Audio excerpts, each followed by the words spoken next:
Picture this. You're at a high-stakes meeting. The air is thick with tension, deadlines are crashing down, and your boss is practically breathing fire.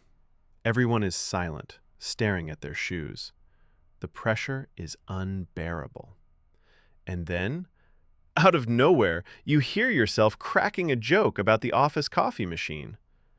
Or maybe it's a funeral, or a heavy conversation with a loved one about your future. Everyone is serious, but there you are, smiling, making puns, and trying to lighten the mood while everyone else looks at you in confusion. Why does this happen? Is it just bad timing or a lack of empathy? Actually, it's much deeper than that. Psychologists call this defensive humor. For some of us, a joke is not just a joke, it's a survival vest, a psychological shield that protects our brain from an emotional overload. It's how we cope when the reality is just too much to handle. Today, we're diving into the minds of those who can't stop joking. We'll explore why laughter often hides pain, how it affects our relationships, and what lies beneath that class clown mask. Let's get started. So, why does our brain instinctively reach for a punchline when things get heavy? To understand this, think of your mind as a high-pressure steam engine. Every stressful event, every fear, and every painful emotion adds heat to the boiler. When the pressure builds up too fast, the system risks a total meltdown. Humor acts as the ultimate safety valve. It releases that extra steam in a controlled burst of laughter before the system crashes. Psychologists call this cognitive reframing. It's a brilliant survival hack. By making a joke, you are instantly changing your perspective. You shift from being a victim of a scary situation to being an objective observer.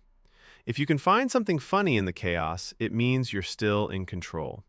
Or at least, that's the illusion your brain creates to keep you from panicking. However, there are different styles of this humor. Some people use self-enhancing humor, where they cheer themselves up by seeing the absurdity in life. But others fall into self-defeating humor, where they make themselves the butt of every joke just to gain approval or hide their true pain. But here's the catch. While humor is a great short-term survival tool, using it constantly as a shield can be dangerous. It prevents us from actually feeling and processing our real emotions. It's like putting a colorful, cartoonish Band-Aid on a deep wound that actually needs stitches. You might hide the bleeding from the world, but underneath, the wound remains unhealed. Over time, the class clown doesn't just entertain others, they become a prisoner behind their own painted-on smile, unable to connect with their own heart. But how does this constant joking actually affect the people around you? At first, the class clown is the undisputed life of the party. Everyone loves their infectious energy, their lightning-fast wit, and their uncanny ability to find light in the darkest corners. In a world full of stress, they seem like a breath of fresh air, charismatic, unbreakable, and always ready with a comeback. However, as time passes, the social dynamic begins to shift in a subtle but painful way. When a friend tries to open up about something deeply personal, perhaps a loss, a heartbreak, or a fear about the future, and they are met with yet another punchline, a silent wall goes up. The humor stops being a bridge and starts feeling like dismissed empathy. The unintended message being sent is, "I am uncomfortable with your pain, so I am going to laugh it away before it touches me." This creates a profound sense of isolation for everyone involved. Your friends eventually stop sharing their true selves with you, fearing that their vulnerability won't be taken seriously. They'll come to you for a laugh, but never for a shoulder to lean on. And for the joker, the cost is even higher. Trapped behind a self-made fortress of irony, they become incredibly lonely. They are surrounded by crowds who know their best jokes, but not a single soul who knows them. By trying to make everyone else comfortable through laughter, the funny guy accidentally builds a cage around his own heart, losing the very connection he was trying to protect. So how do we begin the journey of taking off the mask? It starts with a simple but incredibly difficult step: awareness. The next time you feel that familiar urge to crack a joke in a tense moment, just stop. Take a breath. Notice what's happening inside you. Are you feeling anxious, sad, vulnerable? You don't have to label it perfectly. Just acknowledge that the feeling is there.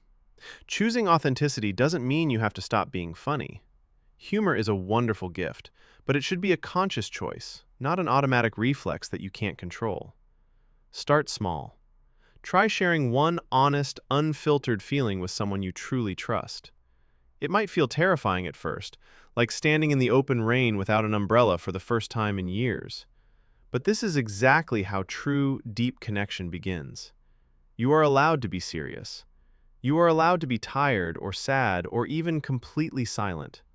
Most importantly, remember that you are worthy of being known, not just for the entertainment you provide, but for the person you are beneath the laughter. Your value isn't measured by how many people you make smile, but by the depth of the relationships you build when the mask is finally gone. If this video resonated with you, or if you felt like the class clown trapped in your own role, please share your story in the comments. Let's create a space where it's okay not to be the funniest person in the room. Thank you for watching, and I'll see you in the next one.